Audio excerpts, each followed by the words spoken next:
તાજેતરમાં આવેલ અતિ ભારે વરસાદના કારણોસર દેવડેમ અને ડાઢર નદીમાં પાણીનો પ્રવાહ વધતા ડભોઈ તાલુકાના કુલ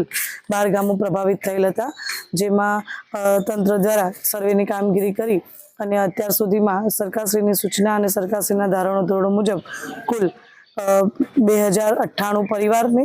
અને 3,63,820 રૂપિયા કેસ્ટ્રોલ સહાયનું ચૂકવણું કરવામાં આવેલ છે અને લીલાપુર અને વાયદપુરમાં અત્યારે ચૂકવણીની કામગીરી ચાલુમાં છે તથા અંગુઠણ ગામમાં એક લાભાર્થી હતા કે જેમના 4 પશુ મૃત્યુ પામેલા હતા કે જેમના પોસ્ટમોર્ટમ રિપોર્ટ આવતા અમે એમને 40,000નું ચૂકવણું કરવામાં આવેલ છે અને કરાલી ગામમાં એક લાભાર્થીના કુલ 7,000 મરઘાઓને મૃત્યુ પામતા તેઓને સરકારશ્રીના ધોરણ મુજબ 10,000ની ચૂકવણું કરવામાં આવેલ છે અને બાકીની કામગીરી અત્યારમાં ચાલુમાં છે। તાલુકામાં કેટલા જણને વેચવામાં આવે છે? 2098 પરિવાર વ્યક્તિઓને વ્યક્તિ દીઠ કેટલા